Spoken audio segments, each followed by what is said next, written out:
Well, fair to say it's been a while. Welcome back to Palace Mad Mason. See if you can notice something different. I love this new kit, but that is not the point of this video. Crystal Palace have confirmed the signing of Ismaila Sarr from Marseille for around £12.5 million, 14 million euros, that's what it is in pounds. And I am genuinely excited by this signing. Now, as we all know from the video that was released over a month ago now, Crystal Palace had sold Michael Olise, who was the right winger for the club, who was the ultimate key to take us forward next season. And the fact we lost that had sort of, Palace fans had lost a lot of motivation with that. And I feel like we needed not a replacement, because I think it's genuinely impossible to sign a player with the budget we've got that can, replicate how good Olise was and how much he meant to the team.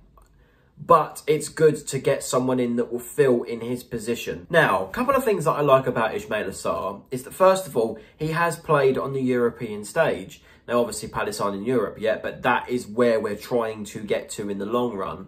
And he played for Marseille in the Europa League last season, where they made, was it the semi-final? The semi-final when they lost to Atalanta, who actually ended up winning the thing. And Ismaila Sarr has a lot of Premier League experience, signed for Watford, I think in 2019. And yes, he has undergone 2 relegations with Watford in 2020 and 2022. There you go. 2020 in lockdown and 2022 when Palace were the team that actually sent Watford down in May 2022. So, that record doesn't look great, but he has been one of Watford's best players over the last few years. Very direct, has scored a lot of goals in the Premier League, Championship and League One, made a few contributions in Europe as well.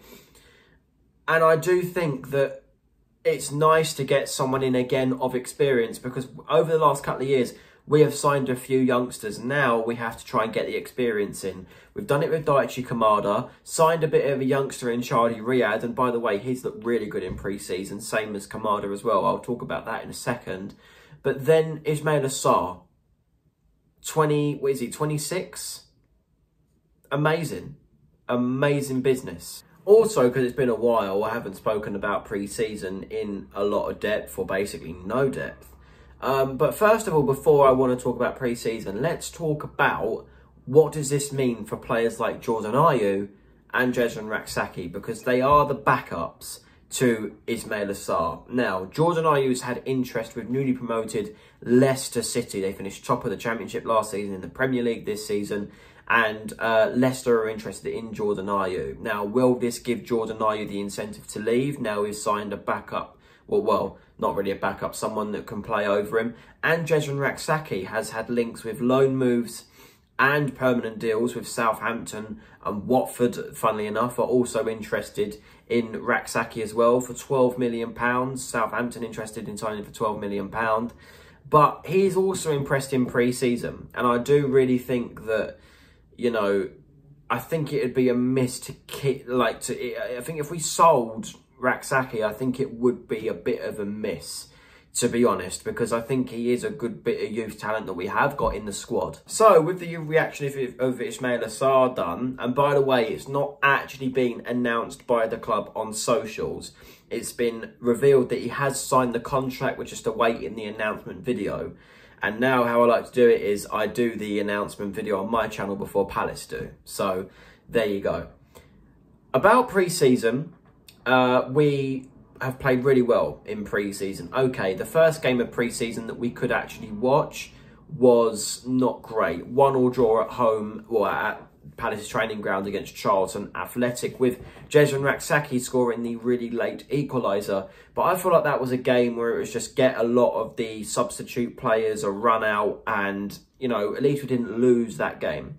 We did play a couple of behind closed doors games against National League Sutton United and Premier League Bournemouth. And I have been hearing that they have both been wins, so that's good.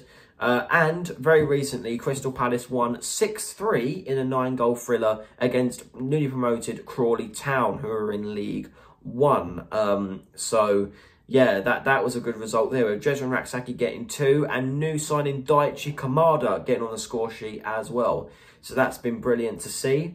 Crystal Palace still have 3 pre-season games while this video is being made, because literally at 1 o'clock tomorrow morning, we are playing Wolves in Maryland in the USA.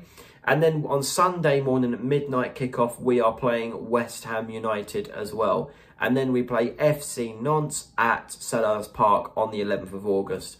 Now, a bit of an update about that. I will not be going, nor will I be watching it on my TikTok live, because I am in Cornwall for a week. Looking forward to that before the start of the Premier League season, but there you go. And also, to do a little bit of an update on this sort of thing, we have had players that have turned us down in this window, and we've turned them down as well. Antonio Nusa from Club Bruges, the signing was a bit too complicated apparently. Palace declined both Emil Smith-Rowe, which could have been our club record transfer, and a backup left-back for Tyreek Mitchell and Ryan Sessegnon. I still think that that is a main transfer target. Not Sessegnon, but a backup left-back. And a backup striker if Edouard was to leave. And personally, I do think it needs to happen, because I don't think Edouard is a good enough backup striker in the Premier League anymore. But there we go. I'm so sorry, guys, that I've been away for a month. TikTok has been such a, you know, such an enjoyable thing to do that I've sort of neglected the YouTube channel. And I'm back. In the new kit, what more can I say? We signed Ismaila Sarr. 3rd signing of the window done. I think Palace have now spent about £26.5 million in this window. And we've still got a month of it to go. So, stay tuned, Palace Mad Mason. We're getting ready for the season. Let's have it.